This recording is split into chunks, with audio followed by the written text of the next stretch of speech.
Our fourth classical programme is a delectable selection of musical tales and pictures, beginning with a piece made unforgettable by Walt Disney's movie Fantasia, The Sorcerer's Apprentice by Paul Dukas. Dukas was inspired by Johann Wolfgang von Goethe's 1797 poem, which tells of a young apprentice left alone by his powerful sorcerer master, who tries to enlist a broom to do his water-fetching chores. Predictably, the apprentice loses control of his magical creation, resulting in comedic chaos, until the master returns to set things right. Dukas takes this literary misadventure and transforms it into a sonic roller coaster, where each gesture in the score mirrors the unfolding action. Right from the opening bars, Dukas creates an air of mystery. Whispering strings and sly woodwinds evoke the creaking, shadowy world of the sorcerer's workshop. The music barely has time to settle before the famous bassoon theme enters. Bumptious, lumbering, and bursting with personality, it unmistakably paints the enchanted broom as it embarks on its ill-fated mission. Dukas demonstrates an incredible command of orchestral colour.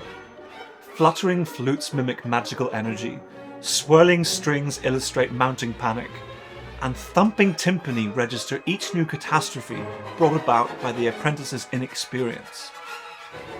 The piece is a study in building and releasing tension, as repetitions of the broom's theme grow ever more frenzied, reflecting the apprentice's rising horror.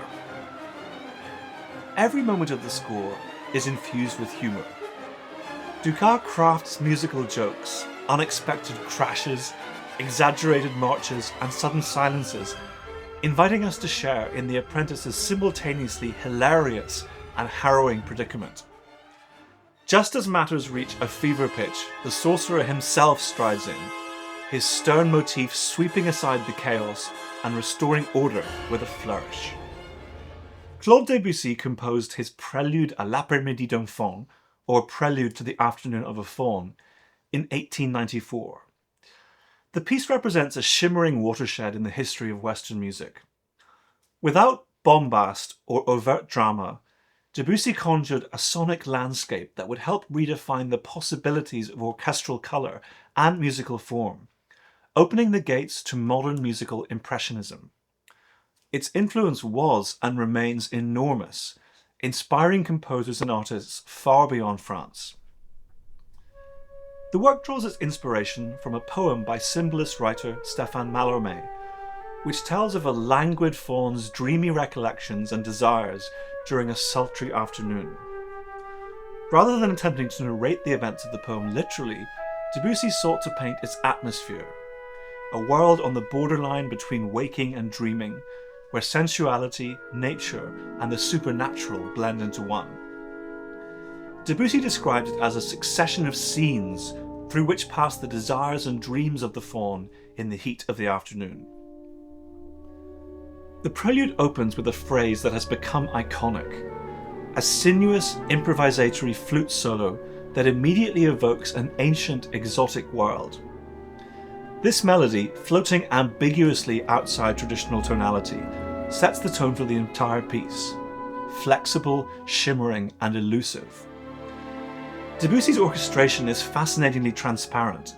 He uses the orchestra not for massed sound, but for weaving moods and colours, blending woodwinds, strings, and subtle percussion strokes into delicate, ever-changing textures. The music avoids traditional development and recapitulation, instead flowing organically but giving the impression of improvisation. Motifs emerge, entwine, and dissolve, sometimes literally evaporating rather than coming to conventional musical conclusions. This was radical for its time, but Debussy's gentle revolution results in a mood of magical stasis, inviting us to lose track of time and place. Maurice Ravel Shéhérazade is a set of 3 songs for mezzo-soprano and orchestra, composed in 1903.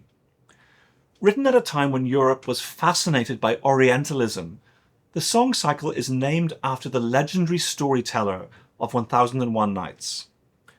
However, unlike Rimsky-Korsakov's celebrated orchestral suite, Ravel's Shéhérazade is not a retelling of the tales themselves.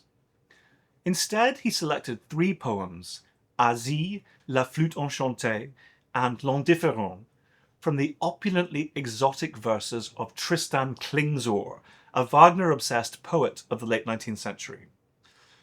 The poetry brims with longing and illusion, themes that Ravel mirrors in his music. The opening song, Asie, or Asia, is by far the longest and most expansive. It unfolds as a languorous reverie in which the narrator dreams of journeying to the mysterious East, conjuring up a catalogue of exotic locales, colours and scenes. Ravel's music from the onset envelops us in a haze of rich orchestral sonorities, shifting colours and hypnotic rhythms. A sensual invitation to a land of fantasy rather than a geographic reality.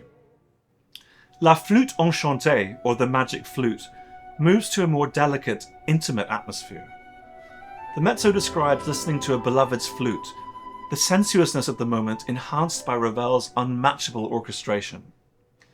L'Indifferent, or the Indifferent One, the final song, is the most understated and elliptical. It paints a fleeting encounter with a beautiful, enigmatic stranger. The music shimmers with restraint and ambiguity, touching on the ache of desire left unfulfilled. For these performances we are joined by the incomparable contralto Avery Amereau. You might remember her sensual performances as Carmen in our opera production 2 years ago. The perfect artist for this languid and passionate work. Since we're approaching the holidays, we decided to spice up our concerts with a suite of selections from Tchaikovsky's Nutcracker. Given the familiarity of this music, I'm not going to introduce it now, apart from to tell you that we won't be performing the familiar concert suite, but selections from the ballet that are rarely heard in the concert hall. We end this massive concert with a piece I have loved since childhood and love more as time passes. Claude Debussy's incomparable work, La Mer, or the Sea. It stands as one of the supreme achievements in orchestral music, a masterpiece that redefined just about everything: form, orchestration, sound, motivic development, even the relationship between abstract, absolute music and music that depicts or evokes something like the sea. Written between 1903 and 1905, La Mer is Debussy's longest orchestral composition. The prelude with which we began this concert and the nocturnes that we performed last year paved the way, but the composer hadn't attempted anything symphonic before. He subtitled it a series of 3 symphonic sketches, yet there is nothing traditionally symphonic about the piece whatsoever. It always amuses me that Debussy corrected the proofs of the piece, not on the shore of the balmy Mediterranean as we might imagine, but cocooned away in Suite 200 of the Grand Hotel in Eastbourne, overlooking the frigid English Channel. The opening movement, De l'aube à midi sur la mer, or From Dawn to Midday on the Sea, traces the gradual awakening of the ocean, beginning with mysterious, flickering textures and tremolo strings, gradually evolving towards one of music's greatest and goosebump-generating climaxes, as the sunlight breaks over the water. Jeu de vagues, play of the waves, is lighter and mercurial, capturing the playful and unpredictable dance of waves across the sea's surface. Its dazzling shifts of colour and rhythm are challenging for everyone on stage, with rapid changes in dynamics and textures that highlight Debussy's virtuosic ear for instrumental timbre. In the final movement, Dialogue du vent et de la mer, Dialogue of the Wind and the Sea, Debussy presents a more dramatic and restless picture, winds and waves engaged in a powerful interaction. Themes from earlier in the piece reappear, transformed and intensified, building to a climax that is both majestic and ambiguous, never losing the sense of elemental power and mystery.